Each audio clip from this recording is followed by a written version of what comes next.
C'est devenu presque une habitude, un refrain que l'on connaît par cœur. Le rendez-vous est à 10 h, place du 1er mai. La CGT lance la manifestation dont les pas sont rythmés par l'accordéon et le cortège grossit au fil des rues.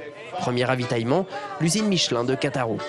Les gens sont très motivés, moi je travaillais ce matin dans l'usine et tout le monde est sorti. Je crois que effectivement les gens ne sont pas prêts à lâcher la retraite et les autres choses qui vont mal aussi avec en fait. Parce que je crois qu'il y a il y a un ras-le-bol un peu général qui commence à mon avis qu'à s'exprimer. Malgré l'appel des syndicats à battre le pavé, nombre de badauds préfèrent le trottoir et échappent ainsi au comptage des services de la préfecture. Malgré tout, le nombre de manifestants gonfle, comme la frustration des salariés prêts à aller loin pour se faire entendre. Si le gouvernement ne comprend pas, il va bien falloir qu'il y ait une suite. Alors à première vue, malgré ce qu'il dit, la grève se développe. On voit les jeunes qui sont arrivés un peu plus nombreux aujourd'hui. Et puis on sait très bien que si on ne sauve pas notre système social, ce gouvernement est là pour le réduire. Et la jeunesse entre donc en scène ce mardi. Rapidement, quelques lycéens se greffent en tête du cortège. Ça nous intéresse tous parce que la retraite, c'est pour tout le monde. Et que s'ils commencent déjà à repousser maintenant, quand nous on va être à la retraite, on ne sait pas si on aura beaucoup de retraite.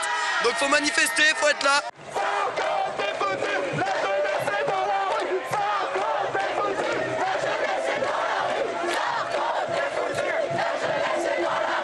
Premières apparitions également pour les étudiants qui ont délaissé la fac pour se joindre enfin au mouvement après s'être donné le temps de la réflexion. On a pris le temps, dès juin, de faire un vrai travail d'information pédagogique pour expliquer la réforme. Parce que c'est vrai qu'à première vue, la retraite, ça ne paraît pas être une affaire de jeunes, quoi. Donc on a pris le temps sur les campus, sur les lycées, à expliquer aux jeunes en quoi cette réforme elle touche pleinement. Pourquoi cette réforme, c'est des millions de chômeurs. Et c'est du chômage en plus à la sortie des bancs de l'université. Une place de Jaude qui ne sera pas remplie malgré un nombre croissant de manifestants. 5 000 à Clermont selon les syndicats, entre 25 et 30 000 selon nos confrères de la montagne. Côté police, le comptage a été très flou. Un premier comptage partiel faisait état de plus de 22 000 manifestants.